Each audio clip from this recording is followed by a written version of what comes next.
ನಾನು ಹೇಳ್ಬೇಕಂತ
Humans, what have you learned?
The same mistakes.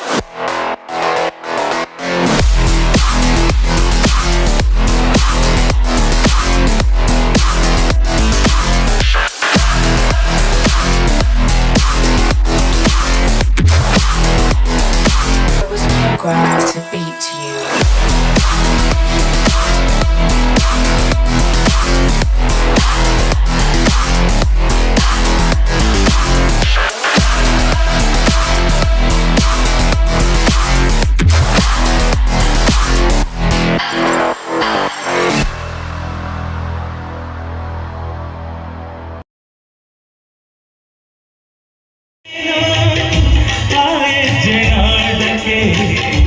मैं मरेತು ಸೋತೆದು ಆಕಾಶದಿಂದ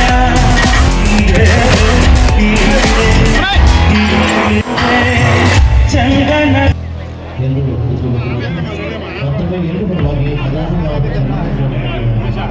ಎಲ್ಲ ಪದಾಧಿಕಾರಿಗಳ ಹಾಗೂ ತಾಂತ್ರಿಕರ ಪರವಾಗಿ ಹಿರಿಯ ಶ್ರೀ ಹಾಸನವರು ಹಾಗೂ ಶ್ರೀ ಆನಂದರಾಜ್ ಈ ಹೊಸ ಸಂದರ್ಭದಲ್ಲಿ ಮತ್ತೊಮ್ಮೆ ಸ್ವಾಗತ ಮಾಡಿದ್ದು ವೈದ್ಯರಾಗಿ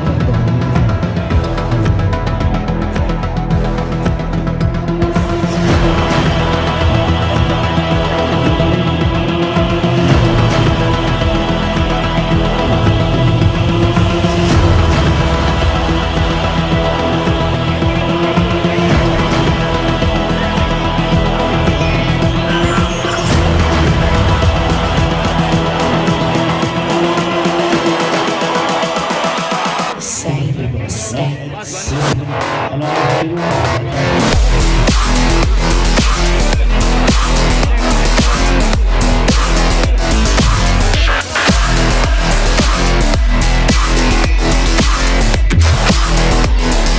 I was programmed to beat you.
Karnataka ಚಲನಚಿತ್ರ ವಾಣಿಜ್ಯ ಮಂಡಳಿಯ ಚಿನ್ನೇಗೌಡ ಸರ್ ಅವರು, ಕರ್ನಾಟಕ ಚಲನಚಿತ್ರ ವಾಣಿಜ್ಯ ಮಂಡಳಿಯ ಪದಾಧಿಕಾರಿಗಳು ಕೂಡ ದಯಮಾಡಿ ವೇದಿಕೆ ಮೇಲೆ ಬರಬೇಕು.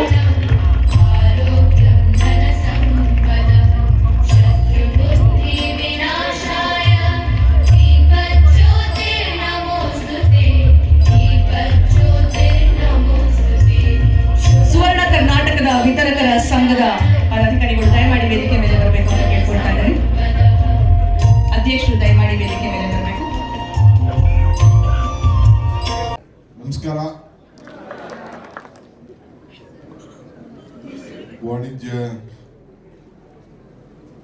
ಚಲನಚಿತ್ರ ವಾಣಿಜ್ಯ ಮಂಡಳಿಯ ಗೌರವಾನ್ವಿತ ಅಧ್ಯಕ್ಷರೇ, ಈ ಒಂದು ಪವಿತ್ರವಾದಂಥ ಸಮಾರಂಭ ಅನಂತನಾಗ್ ಅವರಿಗೆ, ರಘುರವರಿಗೆ, ತಾವೆಲ್ಲ ಅಭಿನಂದನೆ ಮಾಡುವಂಥ ಒಂದು ಪವಿತ್ರ ಕೆಲಸವನ್ನು ಮಾಡಿದ್ದೀರಿ. ಅದಕ್ಕೆ ನನ್ನ ವಾಣಿಜ್ಯ ಚಲನಚಿತ್ರ ಮಂಡಳಿಗೆ ತುಂಬ ಹೃದಯದ ವೈಯಕ್ತಿಕವಾಗಿ ಮತ್ತು ಸರ್ಕಾರ ಪರವಾಗಿ, ನಾನು ಈ ವಾಣಿಜ್ಯ ಮಂಡಳಿಯ ಒಬ್ಬ ಸದಸ್ಯನಾಗಿದ್ದವನು, ಡೈರೆಕ್ಟರ್ ಆಗಿದ್ದೆ. ಆಗಿನ ಕಾಲದಲ್ಲಿ ಒಂದು 40 ವರ್ಷದಿಂದ 35 ವರ್ಷದಿಂದ ಗೊತ್ತಿಲ್ಲ. ಅಷ್ಟರೊಳಗೆ ಎಲೆಕ್ಷನ್ ನಿಂತಿದ್ದಂತೆ ಎಕ್ಸಿಟ್ ಕಮಿಟಿ ಇದ್ದೆ, ಇವರೆಲ್ಲ ನಮ್ಮ ಜೊತೆ ಇದ್ದರೂ ಇಲ್ಲ. ನಾನು ಟೂರಿನ್ ಟ್ಯಾಕ್ಸ್ ಮಾಡ್ತಿದ್ದೆ. ಕರ್ನಾಟಕ ಚಲನಚಿತ್ರ ವಾಣಿಜ್ಯ ಮಂಡಳಿಯ ಅಧ್ಯಕ್ಷರಾದ ಸನ್ಮಾನ್ಯ ಶ್ರೀ ನಮ್ಮ ನರಸಿಂಹಗೌಡ ಅವರೇ,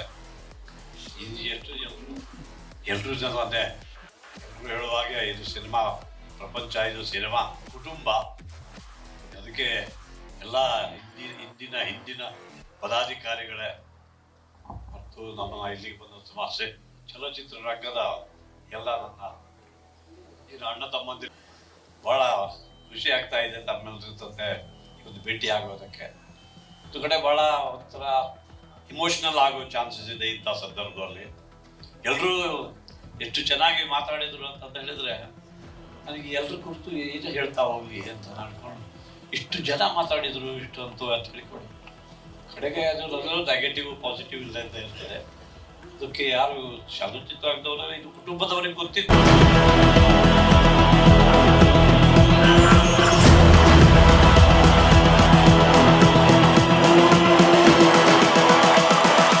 The same mistakes.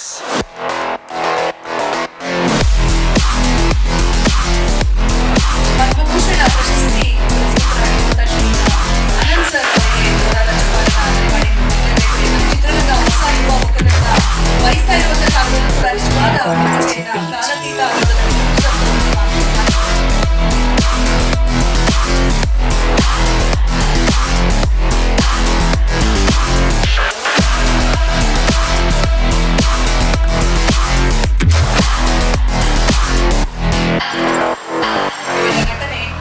ಜನರೇಷನ್ ಅನ್ನು ಕೂಡ ಪ್ರಸ್ತುತ ಅನ್ನೋದನ್ನ ಪ್ರೂವ್ ಮಾಡಿದಂತಹ ನಟ ನಮ್ಮ ಶ್ರೀಯುತ ಅನಂತನಾಗ್ ಸರ್. ಕಲಿಯುವಂಥದ್ದು ಬಹಳ ಸಿಗ್ತಾ ಹೋಗುತ್ತೆ. ನಾನು ಕಂಡ ಹಾಗೆ ವರ್ಸಟೈಲ್, ತುಂಬಾ ಜನ ಕಲಾವಿದರು ನಾವು ವರ್ಸಟೈಲ್ ಅಂತ ಅನ್ಕೊಳ್ತೀವಿ. ಆದ್ರೆ ನನಗೆ ಇಷ್ಟವಾದದ್ದು ನಂಬರ್ 1 ಡಾಕ್ಟರ್ ರಾಜ್ಕುಮಾರ್. ಯಾವತ್ತೂ ಬರ್ಬೇಕಾಗುತ್ತೆ. ಹಾಗೆ ರಘು ಅವರು ಕೂಡ ಆಡು ಮುಟ್ಟದ ಸೊಪ್ಪಿಲ್ಲ ಅಂತ ಪ್ರಶಸ್ತಿ 2-3 ವಿಚಾರ ಹೇಳ್ತೀನಿ. ನನಗೂ ಅನಂತನಾಗ್ ಅವರು ಬಹುತೇಕ ಸಾಮಾಜಿಕ ಸಿನಿಮಾಗಳಲ್ಲಿ ಹೆಚ್ಚು ಮಾಡಿದ್ದೀವಿ. ನನಗೂ ಜನಪ್ರಿಯ ಗಣದಲ್ಲಿ ನಾವು ಎಂಟರ್ ಆದಾಗಲೂ ಕೂಡ ತೆಲುಗು ಇನ್ಫ್ಲೂಯೆನ್ಸು, ತಮಿಳು ಇನ್ಫ್ಲೂಯೆನ್ಸು, ಅವರು ಆಗಲಿ ನಾನು ಆಗಲಿ ಅದನ್ನೆಲ್ಲ ಬಿಟ್ಟು ನ್ಯಾಚುರಲ್ ಆಗಿರೋಣ, ಬಣ್ಣನೇ ಹಾಕ್ಬೇಡಿ ನಾವು ಪಾತ್ರ ಮಾಡ್ತೀವಿ ಅನ್ನೋ ರೀತಿಯಲ್ಲಿ ಗಣೇಶ್ ಮದುವೆಯಲ್ಲಿ ಇಬ್ರು ಬಣ್ಣನೂ ಹಾಕೊಂಡಿಲ್ಲ, ಬಟ್ಟೆನೂ ನಂಗೆ ಒಂದೇ ಜೊತೆ ಅವ್ರಿಗೆ 2 ಜೊತೆ ಅಷ್ಟೇ ಎಲ್ಲ ಕಡೆ ಆ ಪಾತ್ರಗಳು ಜನಕ್ಕೆ ಮುಟ್ತಾ ಬಂತು ಒಂದು ಸಿನಿಮಾದಲ್ಲಿ. ಇದನ್ನು ನಾನು ಜಾಸ್ತಿ ಹೇಳೋದಿಲ್ಲ. ಸಿಂಹಾಸನದಲ್ಲಿ ನಾನು ಮುಖ್ಯಮಂತ್ರಿ ಆಗಿದ್ದೆ, ಅವ್ರು ಪತ್ರಕರ್ತರ ಪಾತ್ರ ಮಾಡಿದ್ದೆ. ಹಾಗೆ ರಾಜಕೀಯದಲ್ಲೂ ನೆಂಟು ಬಂತು, ಹಾಗೆ ರಂಗಭೂಮಿಯಲ್ಲೂ ನೆಂಟಿತ್ತು. ರಂಗಭೂಮಿಯಲ್ಲಿ ಕಲಾಕ್ಷೇತ್ರದಲ್ಲಿ ನಾವು ನಾಟಕ ಮಾಡುವಾಗ ಅವರೊಂದು ತಂಡದಲ್ಲಿ ಸಂಕೇತ ನಾಟಕಗಳು ಮಾಡ್ತಾ ಇದ್ರು, ನಾವು ಇನ್ನೊಂದು ಕಡೆ ಕಲಾಗಂಗೋತ್ರಿ ಮಾಡ್ತಿದ್ವು. ಹಾಗಾಗಿ ನಟನೆ ಅಲ್ಲೂ ಕೂಡ ನಾಟಕಕ್ಕೆ ಆಗ್ಬೇಕೋ ಹಾಗೆ, ಸಿನಿಮಾಕ್ಕೆ ಆಗ್ಬೇಕೋ ಹಾಗೆ, ಮತ್ತು ಟಿವಿಗೆ ಆಗ್ಬೇಕೋ ಹಾಗೆ, ಮತ್ತು ರಾಜಕೀಯದ ಚಿಂತನೆಯನ್ನ ಜೊತೆಲಿ ಪ್ರಚಾರಕ್ಕೆ ಹೋಗ್ತಿದ್ದವ್ರಿಗೆ ಯಾವ್ಯಾವ್ದೋ ಕಾರಣಕ್ಕೆ ಯಾವ್ಯಾವ್ದೋ ಪಾಠ ಈ ಮಲ್ಲೇಶ್ವರದಲ್ಲಿ ಅವ್ರ ಜೊತೆಲಿ ನಾನು ಫೈಟ್ ಮಾಡ್ಬೇಕಾಗಿ ಬಂತು.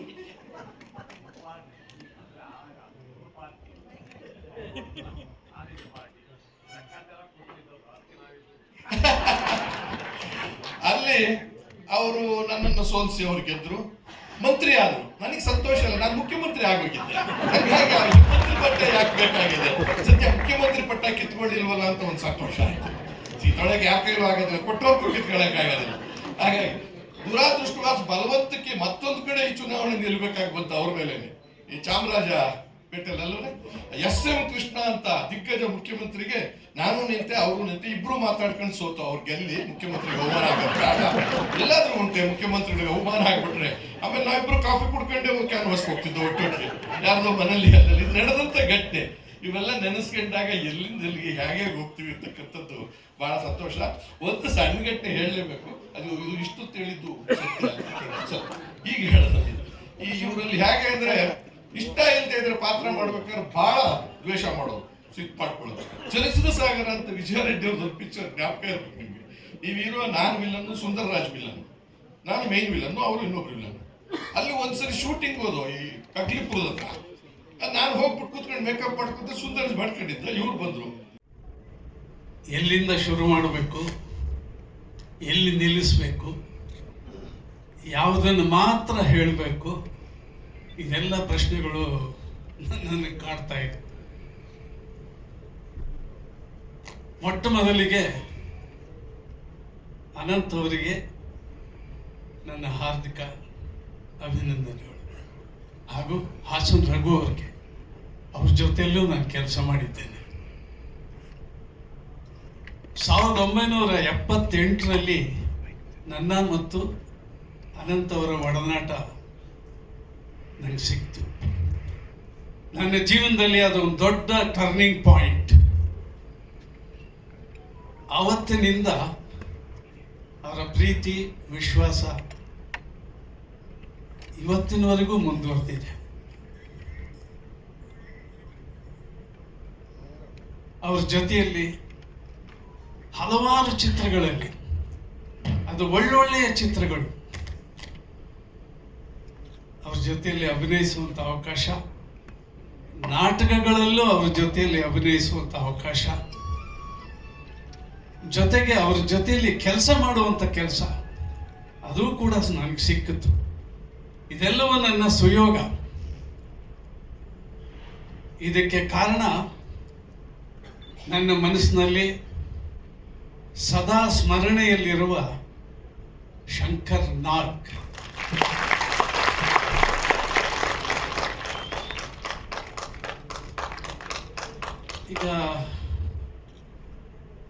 ಈಗ ಹೇಳಿದ್ರು ವಿನಯ ಮೇಡಮ್ ಅವರು, 50 ವರ್ಷದಲ್ಲಿ ಅವರು ಫೈಟ್ ಮಾಡದೆ, ಡ್ಯಾನ್ಸ್ ಮಾಡದೆ, ಶ್ರೀಮಂತನ ಎದುರಿಗೆ ಹೋರಾಡದೆ, ಬಡವರ ಪರವಾಗಿ ಹೋರಾಡದೆ, ಆದರೂ ತಮ್ಮ ಶ್ರೇಷ್ಠ ಅಭಿನಯದಿಂದ ಪದ್ಮಭೂಷಣ ಪ್ರಶಸ್ತಿನ ಪಡೆದಿರೋದು ನನಗೆ ಮೊದಲು ಹೆಮ್ಮೆ, ಆಮೇಲೆ ಬೇರೆ ಎಲ್ರಿಗೂ ಹೆಮ್ಮೆ.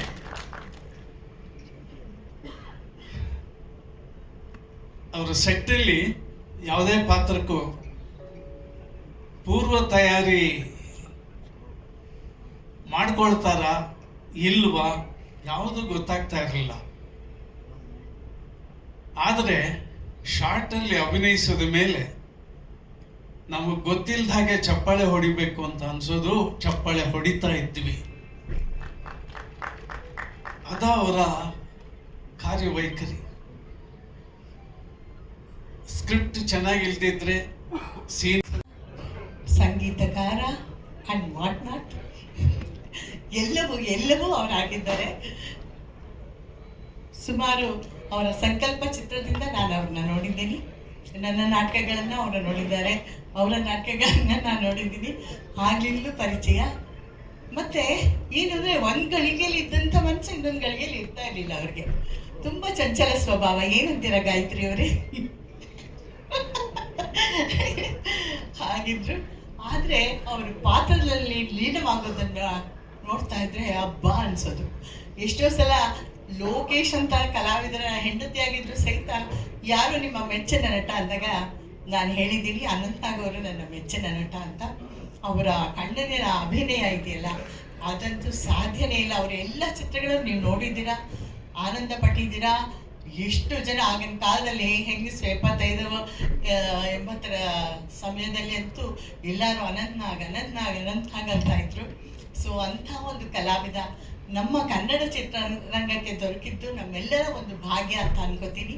ಅಂಥ ಕಲಾವಿದನಿಗೆ ಪದ್ಮಭೂಷಣ ಬಂದಿದ್ದು ನಮ್ಮೆಲ್ಲರ ಸುಕೃತ ಅಂತ ಅನ್ಕೊಳ್ಳೋಣ. ಹಾಗೆ ಮೋಹನ್ ಅವರು ನಮ್ಮ ಚಿತ್ರರಂಗಕ್ಕೋಸ್ಕರ ತುಂಬ ಕೆಲಸವನ್ನು ಮಾಡಿದ್ದಾರೆ. ಅವರಿಗೂ ಪದ್ಮಶ್ರೀ ಬಂದಿದ್ದು, ಅವರಿಗೂ ಅಭಿನಂದನೆಗಳು. ಹಾಗೆ ಇದೆ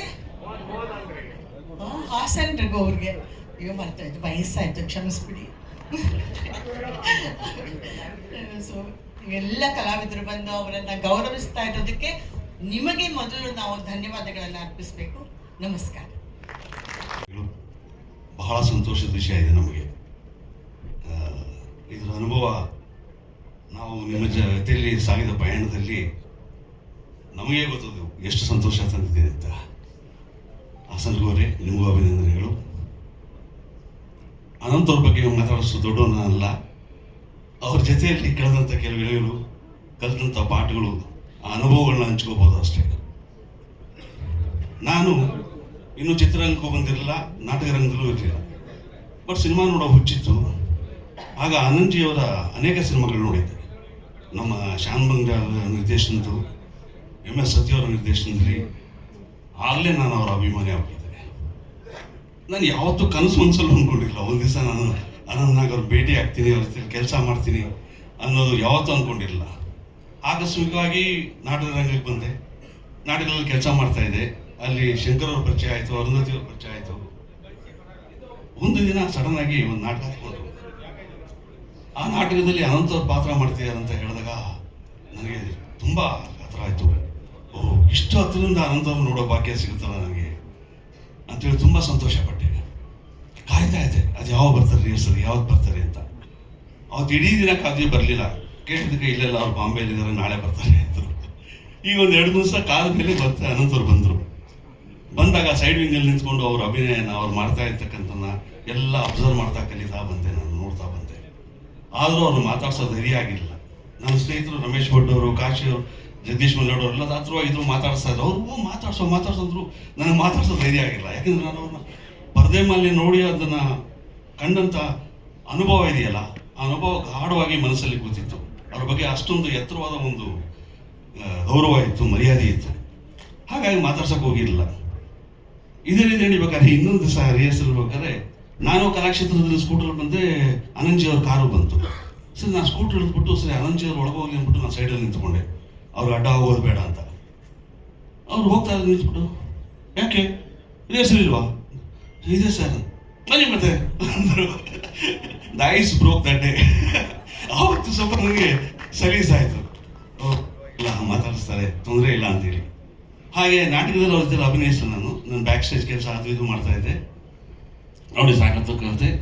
ಆಮೇಲೆ ಅನೇಕ ಬಾರಿ ಶಂಕರ್ ಅವ್ರ ಜೊತೆ ಇದ್ದಾಗ ಅನಂತ್ ಸರ್ನ ಮೀಟ್ ಆಗೋದು ಆಯಿತು. ನಂತರ ನನಗೆ ಸಿನಿಮಾದಲ್ಲಿ ಕೆಲಸ ಮಾಡ್ತಕ್ಕಂಥ ಒಂದು ಅವಕಾಶ ಬಂತು. 2ನೇ ಸಿನಿಮಾನೇ ಶಂಕರ್ ಅವರ ನಿರ್ದೇಶನದಲ್ಲಿ ಕೂಗು ಅಂತಕ್ಕಂಥ ಒಂದು ಸಿನಿಮಾ. ಆ ಸಿನಿಮಾಗೆ ಶಂಕರ್ ನನಗೆ ಒಂದು ಪಾತ್ರ ಕೊಟ್ಟರು. ಸರಿ, ನಾನು ಆ ಪಾತ್ರ ಒಪ್ಕೊಂಡೆ ಮಾಡ್ತಾ ಇದ್ದೆ. ಅದರಲ್ಲಿ ಅನಂತ್ ಸರ್ದು ಜೊತೆ ಕಾಂಬಿನೇಷನ್ ಬಂದಿರಲಿಲ್ಲ ಇನ್ನು.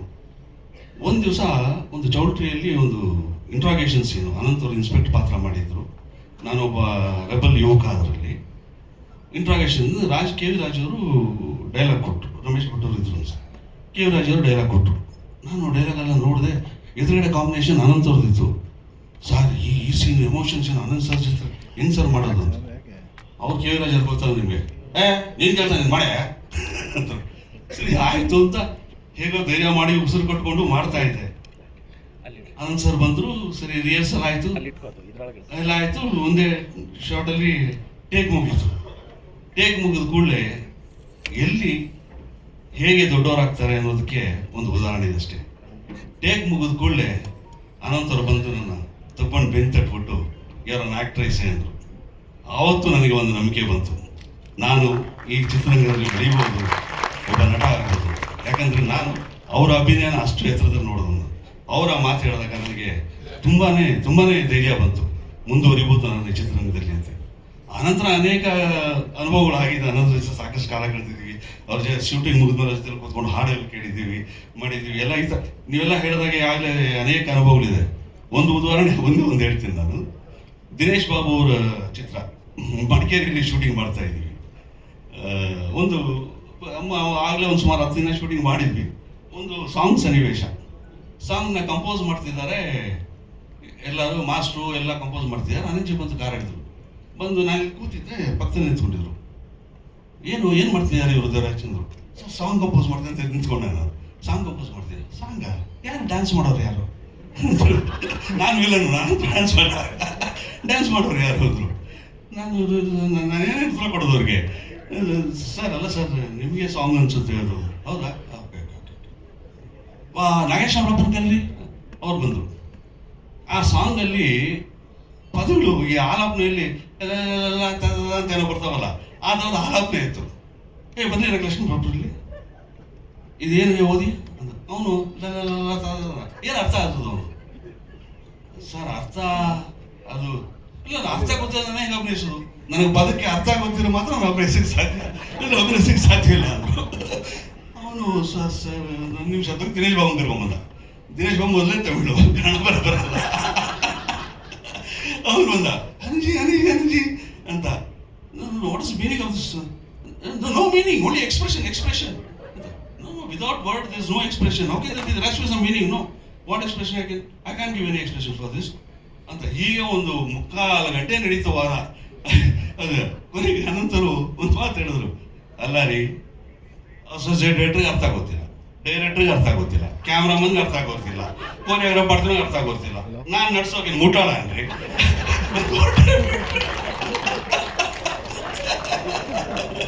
ಹೊಡ್ತಾ ನನಗೆ ಹೇಳೋರು ಶೂಟಿಂಗ್ ನಡೆಯಲ್ಲ ಅಥವಾ ಬಾ ರೂಮಲ್ಲಿ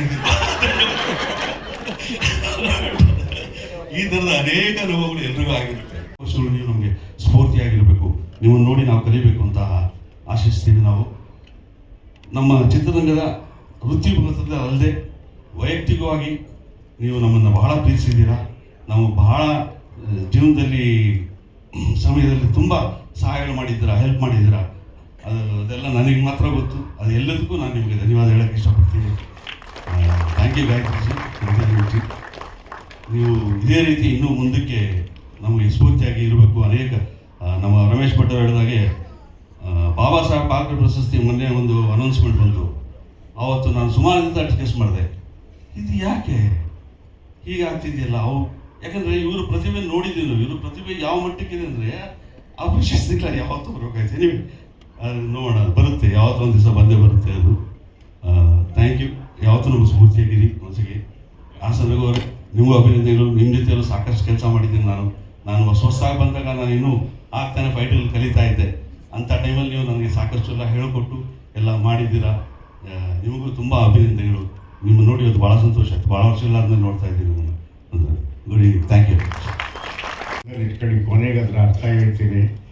ಅವತ್ತು ಆ ಸಂಕಲ್ಪದಲ್ಲಿ ಹೆಂಗಿದ್ರು ಇವತ್ತಿನವರೆಗೂ ಹಂಗೆ ಆ ದೇಹನ ಕಾಪಾಡ್ಕೊಂಬಂದಿರಬೇಕಾದ್ರೆ ಅವ್ರು ಎಷ್ಟು ಕಷ್ಟಪಟ್ಟಿರ್ಬೋದು, ಅವ್ರು ಎಷ್ಟು ಎಕ್ಸಸೈಸ್ ಮಾಡಿರಬೇಕು.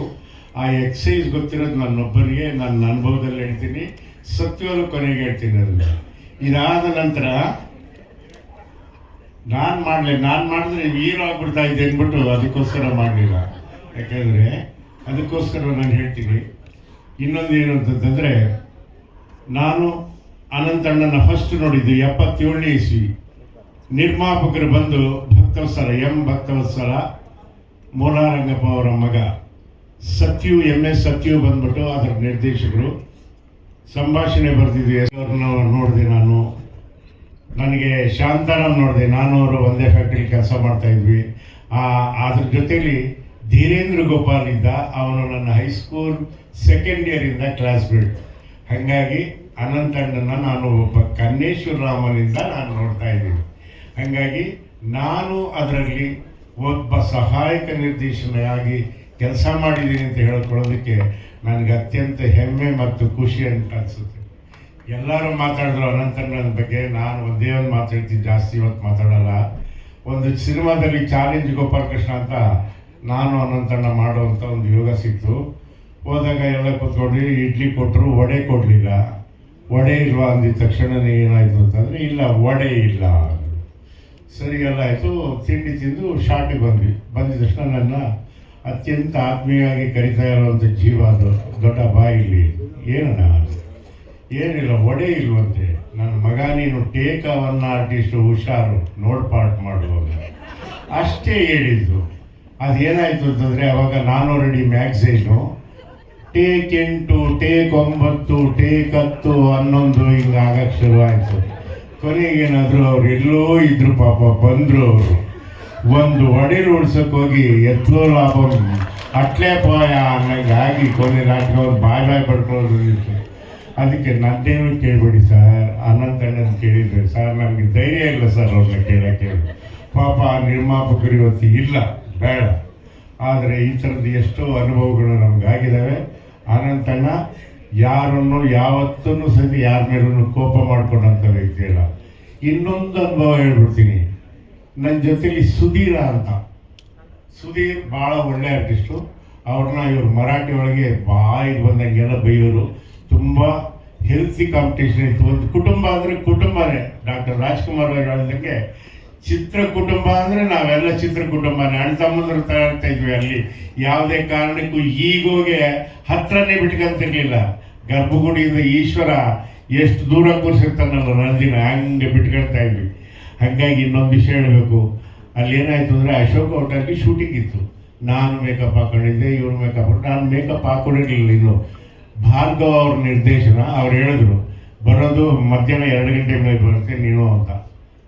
ಚಿನ್ನಿ ಪ್ರಕಾಶ್ ಅವರ ಅಸಿಸ್ಟೆಂಟ್ ಸತೀಶ್ ಬಂದ್ಬಿಟ್ಟು ಒಂದು ಡ್ಯಾನ್ಸ್ ಸ್ಟೆಪ್ ಮಾಡಿ ತೋರಿಸ್ದ. ಅದನ್ನು ಇವ್ರು ನಿಂತ್ಕೊಂಡು ನೋಡಿದ್ರು ಕ್ಲೀನಾಗಿ. ಎಷ್ಟು ಚೆನ್ನಾಗಿ ನೋಡಿದ್ರು ಅಂದರೆ ಅವನ್ನ ಪಾದದಿಂದ ಮಸ್ತಕದವರೆಗೂ ಅವನ್ನ ನೋಡಿದ್ರು. ನನಗೆ ಅವಾಗಲೇ ಭಯ.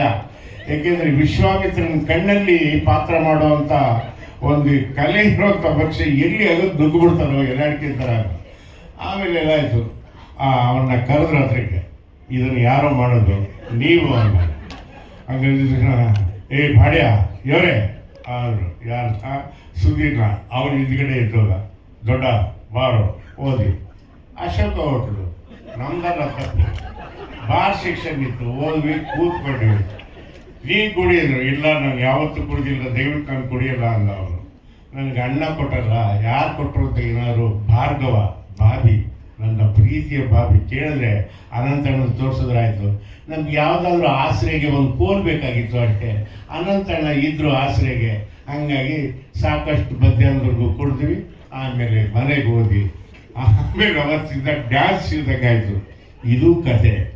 ಎಲ್ಲದಕ್ಕಿಂತ ಬಹಳ ಮುಖ್ಯವಾಗಿ ಅನಂತಣ್ಣನಿಗೆ ಬಂದಿದ್ದು ಪದ್ಮಭೂಷಣ ಬಂದಿದ್ದು ಚಲನಚಿತ್ರರಂಗದಲ್ಲಿ ಕನ್ನಡದ ತಾಯಿ ಮುಖಟಕ್ಕೆ ಒಂದು ಗರಿ ಬಂದಂಗೆ ಆಯಿತು ಅಂತ ನನ್ನ ಹೆಮ್ಮೆಯಿಂದ ಹೇಳ್ಕೊಳ್ಳೋದಕ್ಕೆ. ಅದೇ ಥರ ಇನ್ನೊಬ್ಬ ಸಹೋದರ ಅಂದರೆ ನನ್ನ ಆತ್ಮೀಯ ಅಂದರೆ ನೀವು ನಂಬರ್ ಹೇಳಿದ್ರೆ ಹೆಚ್ಚು ಕಮ್ಮಿ 65-70 ವರ್ಷದಿಂದ ಒಂದೇ ರಸ್ತೆಯಲ್ಲಿ ಜೀವನ ಮಾಡಿದ್ವಿ ನಾವು. ಶಾಲೆಗೆ ಹೋದವರು ನಾವು. ಹಾಗಾಗಿ ಹಾಸನರಿಗೂ ಬಗ್ಗೆ ಎಷ್ಟೇ ಹೇಳಿದ್ರು ಸಹಿತ ನನಗೆ ಹೃದಯ ತುಂಬಿ ಬರುತ್ತೆ. ಹಾಗಾಗಿ ಅವ್ರಿಗೆ ಪದ್ಮಶ್ರೀ ಬಂದಿರೋದು ಕನ್ನಡದ ಮುಕ್ಕಟಕ್ಕೆ ಇನ್ನೊಂದು ಗರಿ ಬಂದಂಗೆ ಅಂತ ಹೇಳೋದಕ್ಕೆ ನಾನು ಇಷ್ಟಪಡ್ತೇನೆ. ಎಲ್ಲದಕ್ಕಿಂತ ಬಹಳ ಮುಖ್ಯವಾಗಿ ಕೊನೆಯದಾಗ ಒಂದು ವಿಷಯ ಹೇಳ್ತೀನಿ. ಇನ್ನೊಂದು ಪ್ರಶಸ್ತಿ ಏನಾದರೂ ಇದ್ದಿದ್ರೆ ಅದನ್ನು ನಾವು ಬಾಬಿ ಕೊಡಬೇಕಾಗಿತ್ತು. ಯಾಕೆಂದರೆ ಯಾಕೆ ಕೊಡಬೇಕು ಅನ್ನೋದಕ್ಕೆ ಒಂದೇ ಒಂದು ಪ್ರಶ್ನೆ, ಒಂದು ಮಾತನ್ನು ಮುಗಿಸ್ಬಿಡ್ತೀನಿ. ಸರ್ವಜ್ಞ ಒಂದು ಒಳ್ಳೆ ಮಾತು ಹೇಳ್ತಾನೆ. ಅಂಗನೆಯರೊಲಿಯುವುದು, ಬಂಗಾರ ದೊರೆಯುವುದು, ಸಂಗ್ರಾಮದಲ್ಲಿ ಗೆಲ್ಲುವುದು, ಇವ 3 ಸಂಗಯ್ಯನೊಲುಮೆ ಕಾಣು ಸರ್ವಜ್ಞ. ಅಂಗನೆಯರೊಲಿಯುವುದು ಯಾರಿಗೆ? ವಿಲನ್ ಪಾತ್ರ ಮಾಡೋ ನಮ್ಮಂತ ನನ್ನ ಮಕ್ಕಳಿಗೆ ಒಲಿತಾರೆ, ದೇವರಣ್ಣಗಿಲ್ಲ.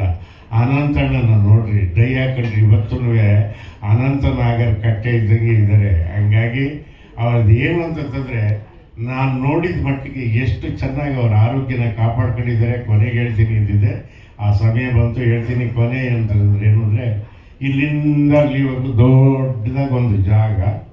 ನಾನು ನನ್ನ ರೂಮ್ ಮುಂದೆ ಕೂತಿದ್ದೆ.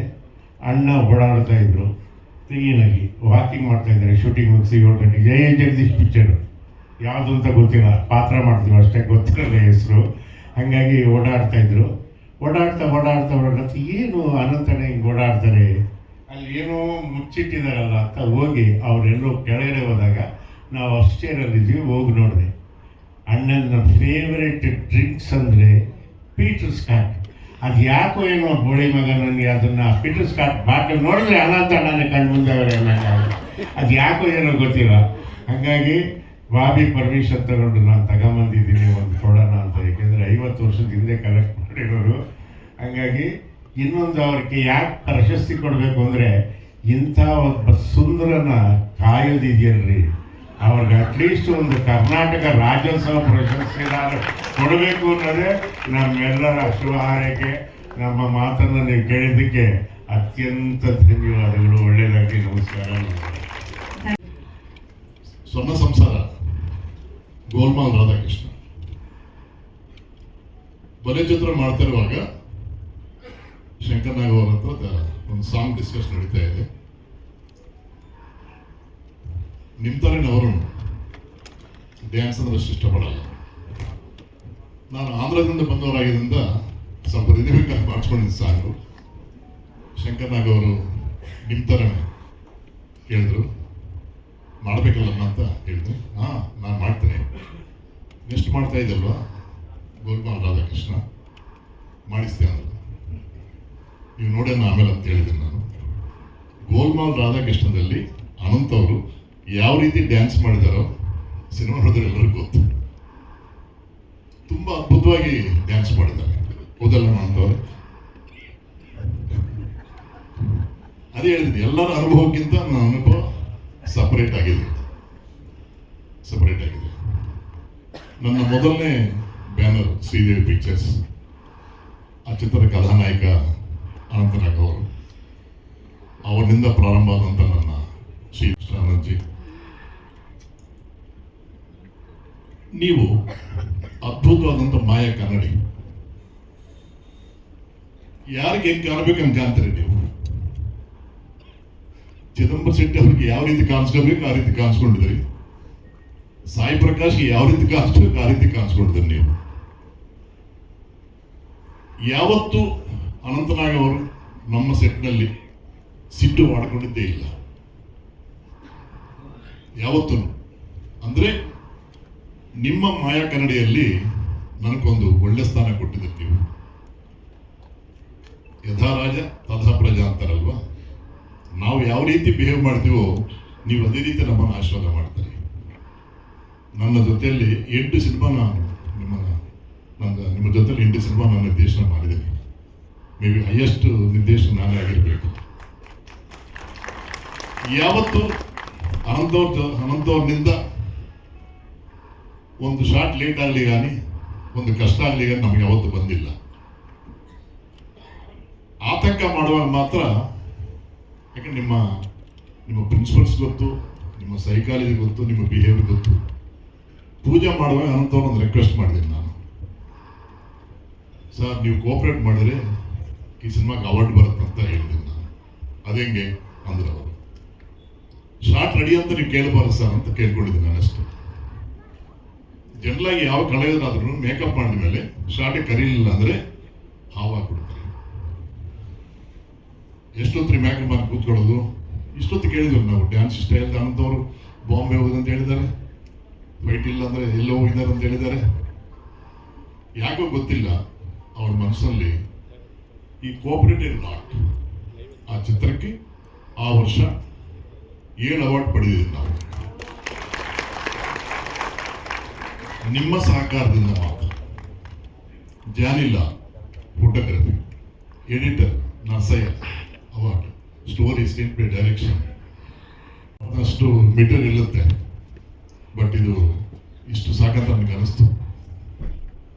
ನಾನು ಪೂಜಿಸಿ ಆರಾಧಿಸು ಸಾಯಿಬಾಬಾನ ಪ್ರಾರ್ಥನೆ ಮಾಡ್ತಾ ಇದ್ದೀನಿ. ಅನಂತನಾಗ್ ಅವರು 100 ವರ್ಷ ಹಬ್ಬ ಮಾಡ್ಕೋಬೇಕು. ರಘು ಅವರೇ ಆಶೀರ್ವಾದ ನಿಮಗೆ ಇರಲಿ. ಸಾಯಿರಾಮ್ ಟ್ಯಾಬ್ಲೆಟ್ಸ್. ನನಗೆ ಇವತ್ತು ತುಂಬ ಖುಷಿಯಾದಂಥ ಒಂದು ದಿನ. ಬಹಳ ವರ್ಷ ಆದಮೇಲೆ ಕಲಾವಿದರೆಲ್ಲ ಒಟ್ಟಿಗೆ ಸೇರುವಂಥ ಒಂದು ಸೌಭಾಗ್ಯ.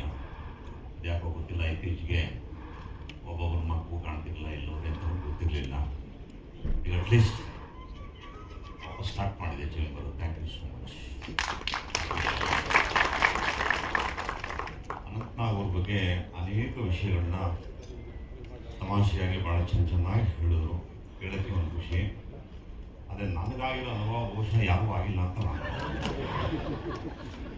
ಮೇಡಮ್ ಅವರು ಪಕ್ಕದಲ್ಲೇ ಇದ್ದಾರೆ. ನಾನು ಅವರ ಪಾಮೈದನ ಪಾತ್ರ ಮಾಡಿದ್ದೆ 83ನೇ ಶ್ವೇತ ಗುಲಾಬಿ. ಭಾಳ ಖುಷಿ ಆಗೋಯ್ತು. ನಾನು ಆರ್ಟಿಸ್ಟ್ ಆಗ್ಬಿಟ್ಟೆ ಅಂತ ನಾನೇ ಡಿಕ್ಲೇರ್ ಮಾಡ್ಕೊಂಡ್ಬಿಟ್ಟಿದ್ದೆ. ಕ್ಲೈಮ್ಯಾಕ್ಸ್ ತೆಗಿತಾಯಿದ್ರು, ಅದು ಮದುವೆ ಸೀನು ಏನೋ ತೆಗಿತಾಯಿದ್ರು. ಆಗ ಒಂದು ವಾಚ್ ಬರೋದು, ಕಂಪ್ಯೂಟರ್ ಥರ, ಅದು ಕಡ್ಡಿನಲ್ಲಿ ಏನೋ ಚುಚ್ಕೊಂಡು ಕೂತಿದ್ರು. ನಾನು ಸುಮ್ಮನೆ ಇರಬಾರ್ದ, ಕೆಲಸ ಆರಾಮಾಗಿದ್ದೀರಾ ಅಂದೆ. ಒಂದು ಡೈಲಾಗ್ ಬಂತು, ಅಂದರು. ಅವತ್ತಿಂದ ನೀವು ನಂಬ್ತಿರೋ ಬಿಡ್ತಿರೋ, ನಾನು ತಿರ್ಗಾ ಅವ್ರ ಹತ್ರ ವಾಪಸ್ ಮಾತಾಡಿಸಿದ್ದೆ. ಗಣೇಶ ಅನ್ನೋ ಪಿಕ್ಚರ್ ಅಲ್ಲಿವರೆಗೂ ಮಾತಾಡಿದ್ದೆ. ಆ ಥರ ಒಂದು ಎಕ್ಸ್ಪೀರಿಯನ್ಸು. ಆಮೇಲೆ ಜಯರಾಮ್ ಅವ್ರು ಹೇಳಿದ್ರು, ನಿಮ್ಮ ತಲೆಗೆಲ್ಲ ಕೆಟ್ಟಿದ್ಯಾ, ಯಾಕೆ ಅವ್ರು ಒಬ್ಬರೇ ಕೂತಾಗ ಹೋಗಿದ್ದೆ ಅಂತ ಏನೋ ತುಂಬ ಆಸೆ ಆಗೋಯ್ತು.